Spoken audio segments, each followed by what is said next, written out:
In this edition of Locked On Capitals, it is the player review and profile of Garnet Hathaway. Let's talk about Garnet next on this edition of Locked On Capitals. Locked On Capitals, your daily podcast on the Washington Capitals. Part of the Locked On Podcast Network, your team every day.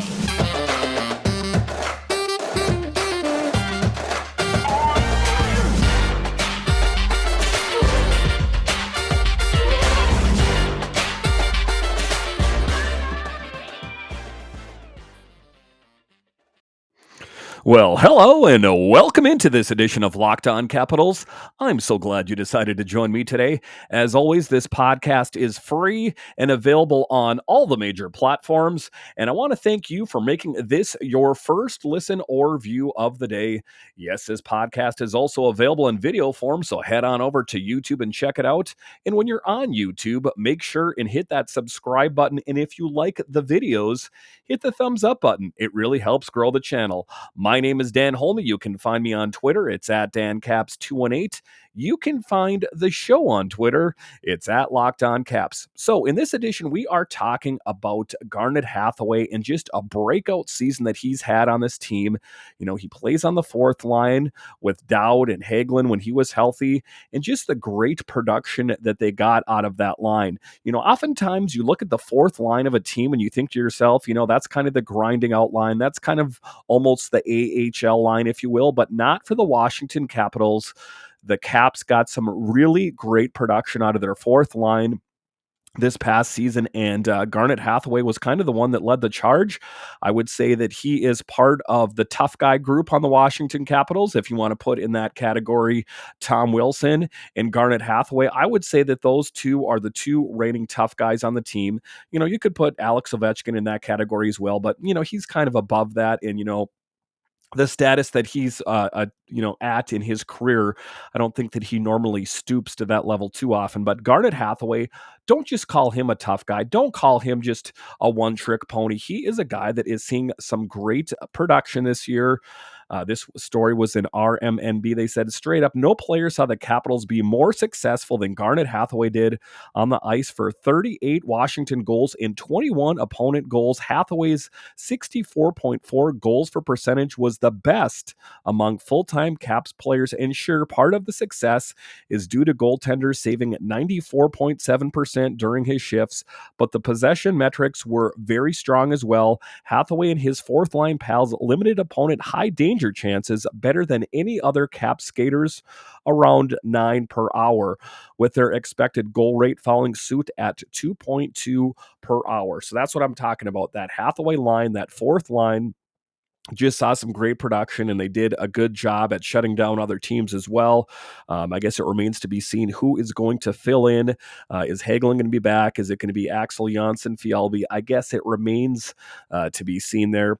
According to HockeyViz, opponents had 14 percentage points less offensive against Hathaway than they did against the rest of the league. The big blue blob in front of the net at the bottom means opponents couldn't shoot much from their location when Hathaway was on the ice, and this is on HockeyViz. If you want to check it out online, it kind of just shows where, you know, they're shooting the puck from and where they're having the best effect. That's what you hope for when your bottom line is on the ice, but Hathaway and his pals delivered a lot more. Hathaway hit a career high with 14 goals and 26 points. He was tough when carrying the puck, as evidenced by his 31 drawn penalties. Only Wilson drew more, and you know, that's what I'm talking about with Hathaway. You know, he's a bit of an interesting player. He's not just a guy that's going to go out and hit you. He's mastered the art of chirping.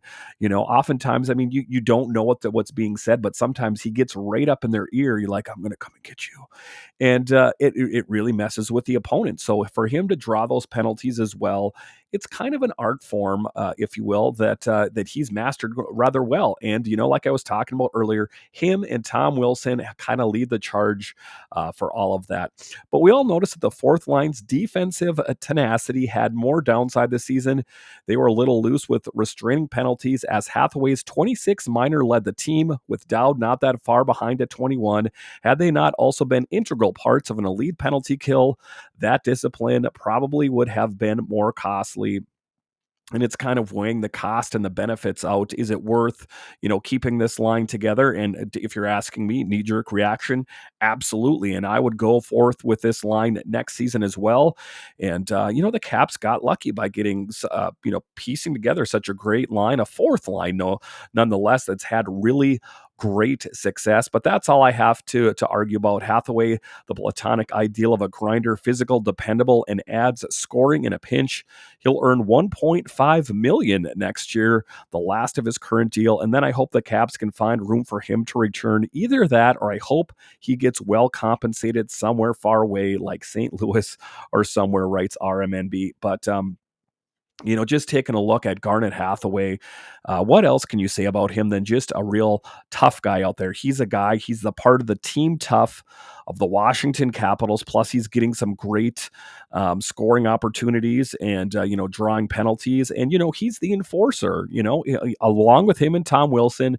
No one's going to take advantage of this team. No one's going to come after the younger guys, because if you do, Hathaway or Wilson are going to be the enforcer, and you're going to have to answer to them about it. So this was an article here that was in The Athletic, and I'm just going to give you some excerpts about it. And Tarek El-Bashir was talking with Garnet Hathaway, and he says, a career-high 14 goals and 26 points. Where do you hope things go from here? You stayed in town, and you're training the same way you did last summer. Is there more runway here?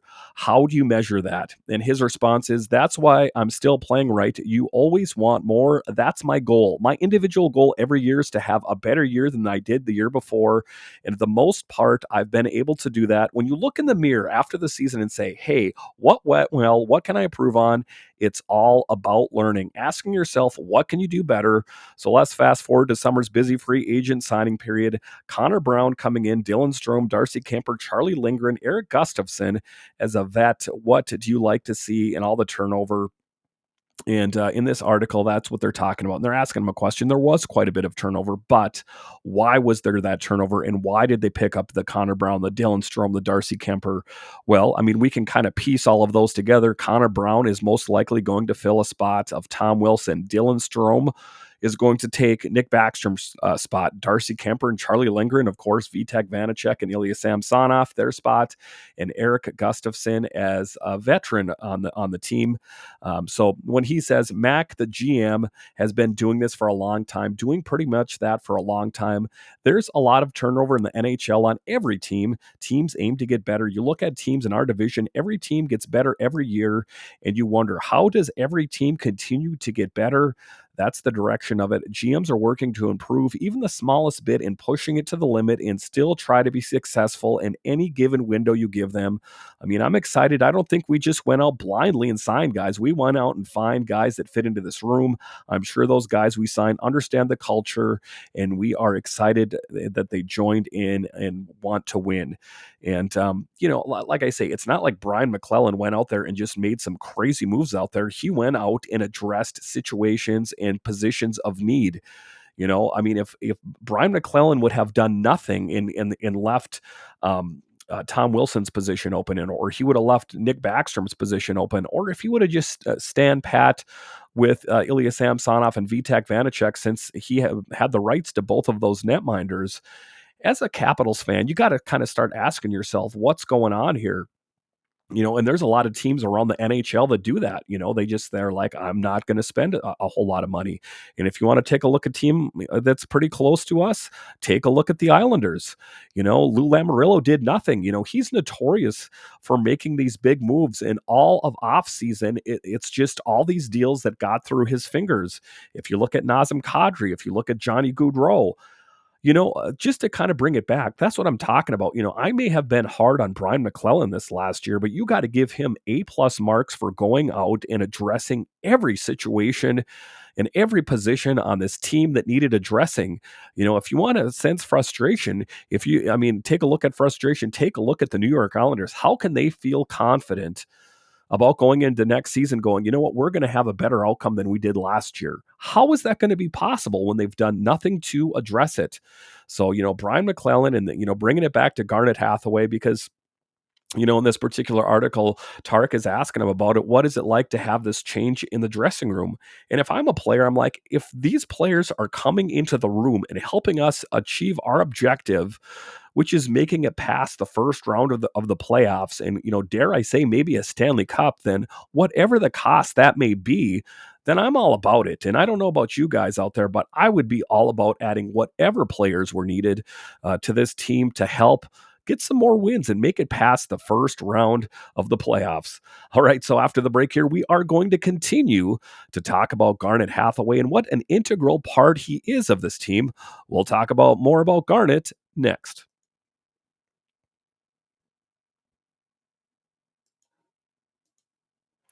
Are you one of those people who thinks it's okay to drive stoned? What's the worst thing that can happen? You end up driving below the speed limit? It's no big deal, right? Wrong. The truth is, your reaction times slow way down when you're high.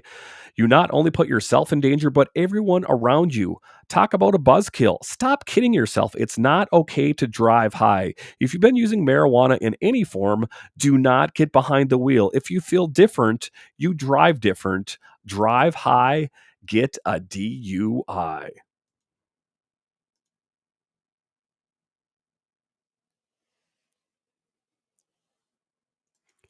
All right, welcome back to this edition of Locked On Capitals, where it's your team every day.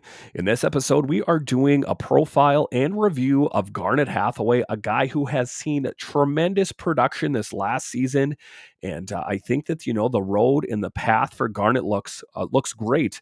When the Washington Capitals picked him up from the Calgary Flames. It was a name that I had heard about.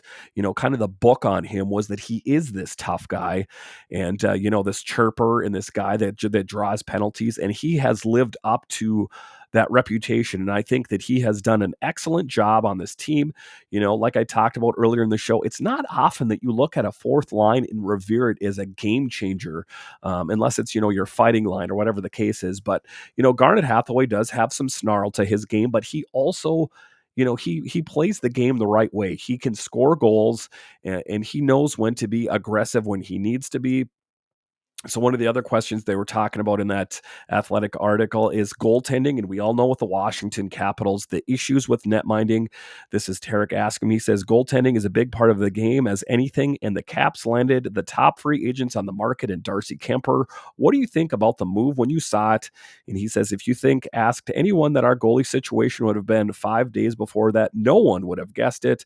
I mean, Darcy is coming off an unbelievable season, and it has had unbelievable seasons for a few years now, and you put a cup on top of that, you can't win those playing subpar hockey. Him and Lindgren, everyone is excited. So, and I think that that's contagious around the Washington Capitals is that layer in that level of excitement that, when we took a look at last summer when it was around free agency, I mean, it was a Hail Mary pass to get Darcy Kemper as the netminder for the Washington Capitals, but they did it, and they did it on the first day of free agency. And then he wasn't done then. Brian McClellan wasn't done then. He went out and then picked up Charlie Lindgren to help solidify the backup position. So, like I say, every position is filled, and Garnet Hathaway was happy about it too. So now let's kind of take a look and rewind the tape a little bit. Let's look a little bit at the origin story of Garnet Hathaway. Where does he come from? What is the book on him in his earliest days? So the scouting report is the strapping winger's size and willingness to compete led to a lot of successful puck battles, knows how to get under the skin of the opponent, which I talked about, is not the fastest player around, nor is he a natural goal scorer, but that might be a function of not shooting the puck enough, will stand up for his teammates when needed. And reading the scouting report, I just went to this page. I did not get a chance to proofread this one, but I kind of says what I said to a T. He has kind of always been that way as long as he's played in this league, as just to be a tough guy and an enforcer and kind of an in-your-face guy that you're not going to talk smack to me or anyone of the other guys on my team, or you're going to have to answer to me. And he has seen some great success in his career. And, just taking a look back a little bit further, what is the origin story? Where did he play? He started in the 08-09 season for Phillips Andover. And then, he's kind of worked his way up, slowly up. He played for the Stockton Heat, which is the AHL. And then he was in the Calgary Flames. And then before he made the transition to the Washington Capitals in the 1920 season, in his first season with the Capitals. In 66 games played, he had 9 goals and 7 assists. The season after that, 6 goals and 12 assists. And his standout season was this past season where he had 14 goals and 12 assists. So the things are moving in the right direction for Garnet Hathaway, and I expect bigger and better things from him. But just to take a look at, when and where did he land on this team? On July 1st, 2019, Hathaway signed a 4-year, $6 million contract with the Caps. On November 18th, 19, Hathaway was given a match penalty when he was ejected from a game against the Anaheim Ducks when he intentionally spat on skater Eric Gabranson during a fight. Following the ejection, the NHL suspended Hathaway for 3 games without pay and announced that he would forfeit $24,193 to the Players' Emergency Assistance Fund as part of his punishment. The Ducks' reaction to the spitting incident was vitriolic, and Gabranson saying, "It's something you just don't do in our game," and he did it. Teammate Derek Grant said, "At the end of the day, it's probably the least respectful thing you can do to someone." And, I do not endorse spitting on someone, of course. But, if you take a look at someone like Garnet Hathaway, he is someone that plays with passion. He's not someone that holds back his feelings. If he's feeling something and he's upset with you, you're going to hear about it. And Gabranson heard about it in this situation. I do remember the spitting incident. I don't really remember what initiated it or what set Garnet Hathaway off. But, with Garnet, it doesn't normally take a whole lot. I mean, I'm not trying to say that that it was his fault or whose fault it was, but I'm not going to condone spitting. I don't care if he is on the Capitals or not, but still just an interesting spot in his history. And as we take a look and just kind of taking a look back on his career and what have some of the different Capitals players said about Garnet Hathaway. Teammate Jakob Vrana said, "He makes you want to fight for your teammate, and he is there with us on the ice. He brings more respect on the ice. People just don't go running into him." And, all of his former coaches and players that he's played with kind of revere him as just a really great guy, as someone that is willing to stick up for his fellow teammates. And, it's part of that team tough. That was one of the things that Barry Trotz kind of instilled in this team.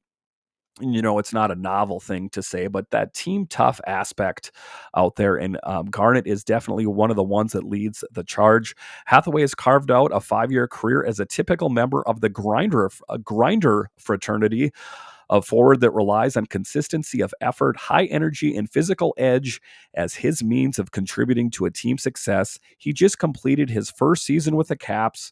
This is an article from a few years ago. After signing with the club as a free agent, and his high-end numbers largely tracked and even improved with the per 82 game numbers he posted in 4 seasons with the Calgary Flames. So you're seeing this growth in his game as he's, kind of matured.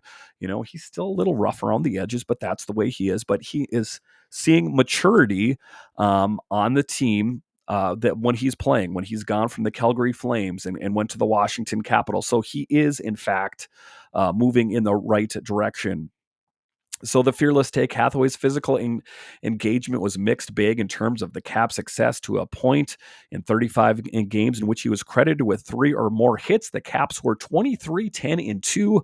They were 17-9-5 in 31 games in which he was credited with fewer than 3 hits. Penalty minutes were a different matter. In 21 games in which he was hit with the least infraction, the Caps were 11-9-1. In his other 45 games, the team was 29-10-6. Block shots were an odd feature in 35 games in which he was credited with at least 1. The Caps were 22-11-2. They were 18-8-5 in 31 games when he was not. So just taking a look at him, he is worthwhile having on the team. He is that enforcer. He is the guy that brings it to the next level. And the outtake on it is Hathaway's offensive numbers fell apart in the 19 portion of the season. He was 6-6-12 plus 6 over his first 37 games, ending on December 28th. Starting with the New Year's Eve game, he went 22 games without a point with a -4 rating, and he was 3-1-4, even over his last 29 games of the regular season. And that is kind of the growth. He did have some rough seasons with the Washington Capitals when he first came here. But if you take a look at his numbers last season, he is going in the right direction. And, I don't want to change a whole lot about Garnet Hathaway's game. I think that he is a good player. I think that he needs to still be that physical player. I think that, maybe he needs to reel it in at times. If you're getting to the point where you're spitting on someone, then you might, kind of keep it in check a little bit. He hasn't had any such infraction since then, but just to kind of keep all those emotions in check, but still play on the edge and still get those really great goal scoring opportunities. I think that Garnet Hathaway is going in the right direction. All right, so after the break here, we are going to continue to talk about the Caps and the news going around the team. Most notably, Tom Wilson got married. We'll talk about that next.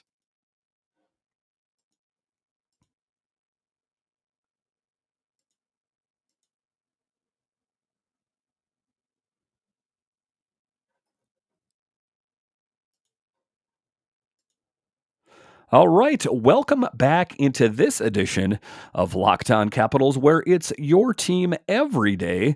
And over the weekend, Tom Wilson did in fact get married. Tom Wilson is getting married to Taylor Pischke today. The wedding will be minus one person. This was an article in the RMNB. They were saying Nick Backstrom isn't the only big name Washington Capitals player to get married this summer. Tom Wilson is tying the knot to his fiancee on Saturday, per RMNB reader who knew one of the vendors and asked to remain anonymous.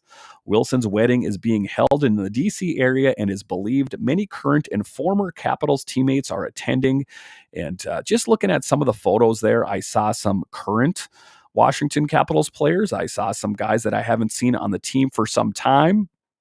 But it was a cool moment for Tom Wilson to get married. I know that he has that knee injury, but just to kind of see his life and his career going in the right direction. His fiance revealed her family would be attending to the ceremony after posting a photo from their flight on her Instagram.